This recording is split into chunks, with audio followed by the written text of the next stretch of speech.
We're in a competitive endeavor, but it's a competitive world out there. I mean, there are conflicts and struggles that everybody faces.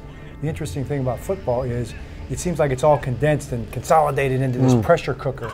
It happens almost so much faster because you have these life-changing events every Sunday, you know, and these pressures every Sunday that hit you. I first met John in 1989. Yeah, he was just hired as an assistant football coach at the University of Cincinnati. And then a year later, in 1990, I met Craig Verstig. I remember often talking to John about his career, where he was going. I noticed that John was really getting restless. He was looking at jobs, he was networking a lot, he was taking interviews. But in that 8-year period at the University of Cincinnati, nothing was really coming through for him. You start to wonder sometimes, I think everybody faces them in your career, you know, you want to move up and you do all the things that you're told you're supposed to do, right? There's networking, there's making calls, there's planning your 5-year plan, you know, laying it all out, mapping out what your next step is, and making all the calls. And then what happens is, a lot of times it doesn't work out the way you plan it. As the frustrations mounted, as the discouragement and the disappointments mounted, John realized that he might want to try God's way. And as he began to surrender and yield more of his life in terms of his career over to the Lord, God started to open up some opportunities for him.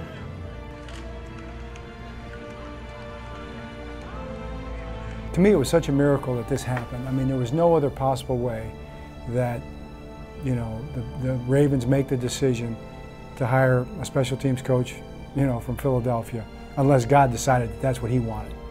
And that's just how, there's no question about it. There's no other explanation you can make. And to me, that's how God works. And that's why Craig was so important to what we were going to try to accomplish here, because I knew Craig's heart. He asked me to be a prayer anchor. So all I can tell you is prayer and my job became like this, okay? And the more we went through, and he mentioned adversity, the more ups and downs that he had definitely prepared me for in a 30-year coaching career. It's like, Lord, I know what to do when there's downs. It's pray. And he asked me to pray, so I'm going to pray. And it became like a 5-year, like as much a commitment to that as it was to my coaching, if not more. One of the things that's so important is the people that God puts in your life, you know, and it's the relationships. And he has a plan for that. So when we were together in Cincinnati, God put Mark in our life.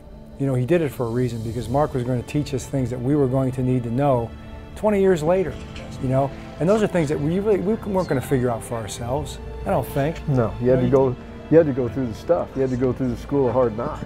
But there has to be somebody in your life. And then you try to take a look, and you try to take that step and say, okay, whose life is God putting us into, or me into? You know, right. What am I supposed to do with this person? 32 yards to tie it. Here's the kick.